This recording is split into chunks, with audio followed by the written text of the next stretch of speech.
है कि जिस संख्या के आप कोई भी संख्या का वर्गमूल निकालने जा रहे हैं तो उस संख्या का वर्गमूल कब निकलेगा कि जब जिस संख्या के इकाई स्थान पर 2, 3, 7 एवं 8 हो उस संख्या का वर्गमूल पूरा पूरा नहीं निकलेगा। ठीक, इस नोट को आपको ध्यान रखना है कि अगर जिस संख्या का वर्गमूल आप निकालने जा रहे हैं उस संख्या के अगर अंक में मतलब इकाई स्थान पे 2, 3, 7 एवं 8 हो तो उस संख्या का वर्गमूल पूरा पूरा नहीं निकलेगा। जैसे कि यहाँ पे इसका इकाई स्थान 5 है तो इसका निकल जाएगा। जिस संख्या के इकाई स्थान पे 2, 3, 7 एवं 8 हो उस संख्या का वर्गमूल पूरा पूरा नहीं निकलेगा। तो इस नोट को आपको ध्यान रखना है। ठीक, तो चलिए स्टार्ट करते हैं कि 50625 है, इसका हमें वर्गमूल निकालना है। तो कैसे निकालेंगे, भाग विधि से निकालना है। तो हमें इस प्रकार लिख लेना है 50625, इसको अंदर लिख लेना है। ठीक, इसका वर्गमूल निकालना है। तो अब हमें दो हम आपको क्या बताया कि हमें इस संख्या का दो अंक का जोड़ा बना लेना है कि दाहिनी साइड से। तो हमारा दाहिनी साइड ये है तो दाहिनी साइड से हमें दो अंकों का जोड़ा बना लेना है। इस बात को हमेशा आपको ध्यान रखना है। देखिए यहाँ पे एक अंक बच गया तो एक अंक का ही बनेगा। ठीक, अब देखिए अब हमें कितना एक अंक बच गया, यहाँ पे 5 है, इधर से ही ना भाग लगाएंगे इसमें। तो 5 है तो अब हम किस संख्या से गुना करेंगे, सो 5 आ जाए या फिर उससे कम आ जाए, यानी बराबर पूरा पूरा आ जाए नहीं तो कम आए।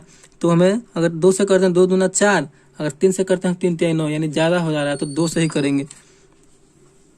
ठीक, तो 2 से लगा रहे हैं तो 2 दूना 4 हो रहा है। 2 से यहाँ पे हम इसको गुना करेंगे तब ना 4 होगा। तो 2 दूना 4 और आंसर वाले एरिया में क्या लिखेंगे, 2 से लगाए हैं तो 2। ठीक, अब हमें क्या करना है, 2 दूना 4 हुआ तो यहाँ पे 4 लिखेंगे। अब इसे हम घटाएंगे, 5 में से 4 जाएगा तो कितना बचेगा, 1 बचेगा। अब इन दोनों को हमें यहाँ पे जोड़ कर यहाँ पे नीचे लिख देना है। ठीक, 2 2 4 हो गया। अब आगे हम संख्या को तो उतारना होगा, आगे वाली संख्या को लिखना होगा। तो हम एक संख्या को नहीं लेंगे क्योंकि दो अंक का हम जोड़ा बनाए हुए हैं, तो 2 संख्या को लेंगे। तो 06 को यहाँ पे लिखेंगे। ठीक, अब हमें 106 लाना है। तो यहाँ पे 4 है तो यहाँ पे कौन सी संख्या से गुना करेंगे से 106 आ जाए या इसके आसपास हो, यानी 106 से कम हो। ठीक, तो अगर हम यहाँ पे देखिए यहाँ पे अगर हम 0 से करते हैं गुना तो यहाँ पे 0 भी यहाँ पे भी होगा, 0 से गुना होगा तो पूरा पूरा 0 हो जाएगा तो नहीं होगा। फिर अगर हम 1 से करते हैं यानी 1 यहाँ पे लिखेंगे तो 41 हो गया। 41 में 1 से फिर करेंगे तो नहीं होगा, 41 ही होगा। तो यहाँ पे अगर हम 2 करते हैं तो 42 हो गया। 42 में 2 से करेंगे तो 84 के आसपास आ रहा है। अगर 3 करेंगे तो ज़्यादा हो जाएगा। ठीक, तो हमें यहाँ पे यही आपको देख देख के करना है। तो यहाँ पे हम 42 है तो 42 दूना क्या हो जाएगा, 84। ठीक, 84 हो गया। 2 से किया है तो यहाँ भी आंसर वाले एरिया में हम क्या कर देंगे तो 2 लिख देंगे। ठीक, फिर अब हमें इन दोनों को जोड़ना है। तो 2 2 4, फिर यहाँ पे 4 है तो 4 और फिर इसे हम घटाएंगे। 6 में से 4 गया जो कितना बचेगा, 2। फिर 10 में से 8 जाएगा तो 2 बचेगा।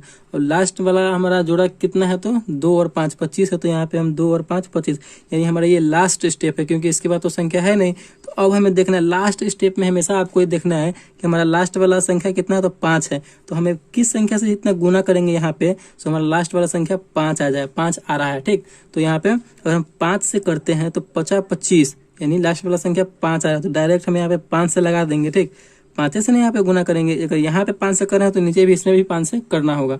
तब में 445 में 5 से गुना होगा तो इतना आ जाएगा क्योंकि पूरा पूरा कटेगा ही, एकदम 100% है कि ये कटेगा। तो 445 में आप 5 से कीजिए, 50 25 का 5 हासिल 2, 5 का 20, अब 20 और 2 हासिल था तो 20 2 22 का 2 हासिल 2, 5 का 20, अब 20 हासिल 2 कितना हो गया तो 22, यानी पूरा पूरा अब इसको हम घटाएंगे तो पूरा पूरा यहाँ पे देखिए आप कट गया, पूरा पूरा ये कट गया। और कितना से गुना किए थे तो 5 से किए थे। तो आंसर वाले एरिया में हम क्या लिखेंगे तो 5 लिखेंगे क्योंकि 5 से गुना किए थे।